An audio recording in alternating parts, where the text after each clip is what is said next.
ब्रह्म निर्गुण निराकार परमात्मा, जैसे मैंने आपको बताया, ये सब हम इसी के बीच में बैठे हैं और ये हमारे बीच में बैठा है। न ये हमसे दूर है और ना हम इससे दूर हैं। सिर्फ जरूरत है जानने की, पहचानने की और उसके ऊपर अपना जीवन यापन करने की।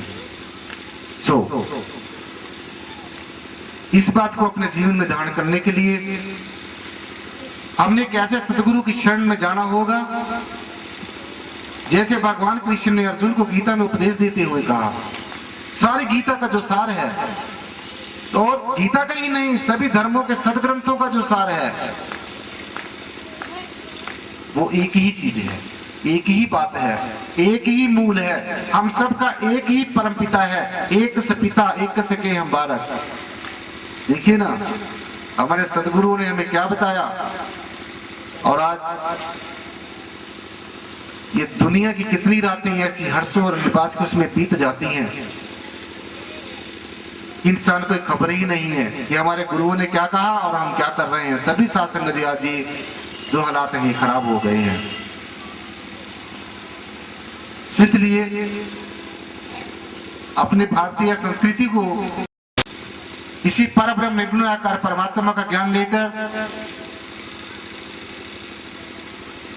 दुर्वासा ऋषि जी महाराज से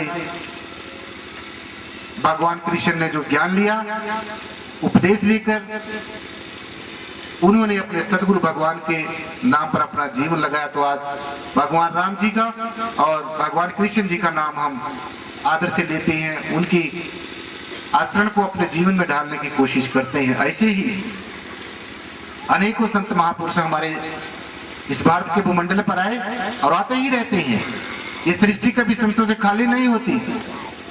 ये काल की माया अपना काम करती रहती है और हम संत महात्मा अपना काम करते रहते हैं। इस काल की एक अपनी दायरा है, हमारा अपना दायरा है। जब ये काल ज्यादा फड़फड़ाने की कोशिश करता है तो ये सासंग जी आगे अपने दायरे से आगे नहीं जा सकता। इसलिए आप यहाँ के रहने वाले नहीं हो, आप इस काल के देश में आए हो।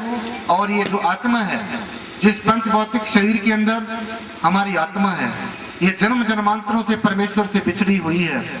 जन्म जन्मांतरों से मुद्दतें हो गई हैं हमारी जीवात्मा को परमेश्वर से, परब्रह्म निर्गुण निराकार परमात्मा से। और ये ऐसा जो वियोग है, ऐसा जो बिछोड़ा है, ये हमारी आत्मा 84 लाख जन्मों से इसको ऐसे ही भुगत रही है।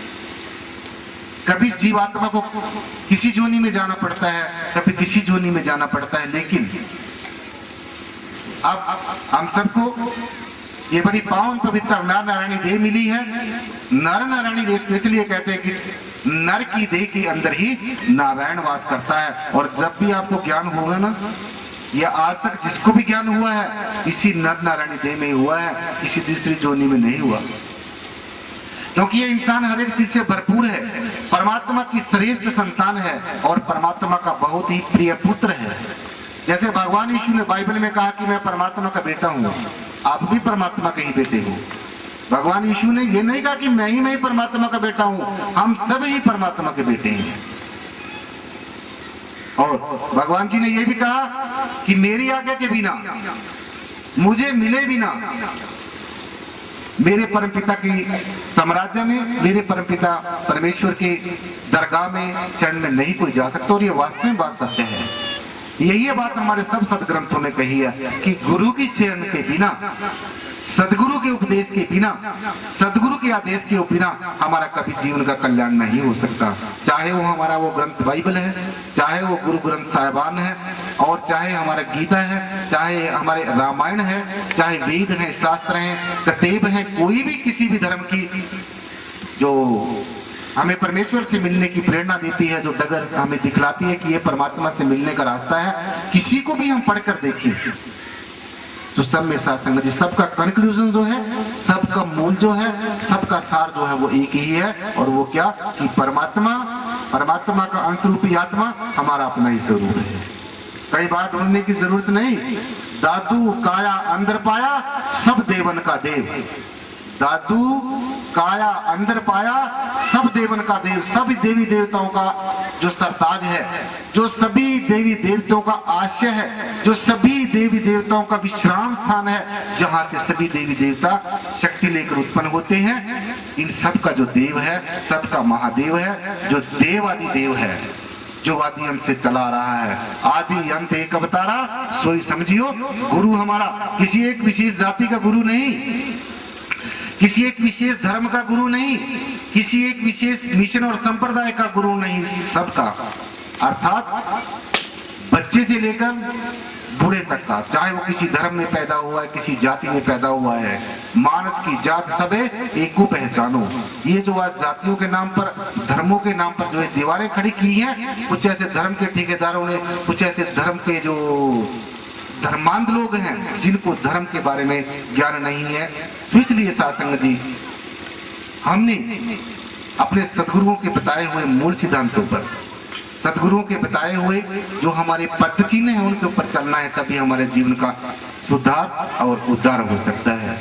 परमात्मा कितने नजदीक है। जैसे चंडीगढ़ से आए जो हेमराज जी ने, अपने इंजीनियर हेमराज जी हैं, इनके साथ साधुसंग जी हमारा बहुत ही शुरू से ही इन्होंने हमारे साथ सर्विस की। हम एक ही जगह पर हमने सर्विस की और भाई साहब तो अभी सर्विस कर भी रहे हैं पीजीआई में। तो इन्होंने जैसे अपने थोड़े से शब्दों में जो बात कही है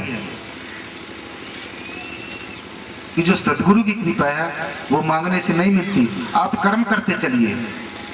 सदगुरु ने तुम्हारी अनेकों परीक्षाएं लेनी है, हमारी भी अनेकों परीक्षाएं हुई हैं, और जब आप इस मार्ग पर चलोगे आपकी भी अनेकों परीक्षाएं होंगी, लेकिन कभी हौसला नहीं हारना चाहिए, कभी हिम्मत नहीं हारनी चाहिए।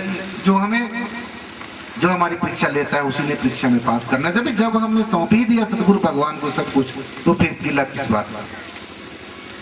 तो इसलिए जैसा उन्होंने साधुसंग जी आपको बेनती की है, मेरे ख्याल में इसमें और ज्यादा कोई इतनी कहने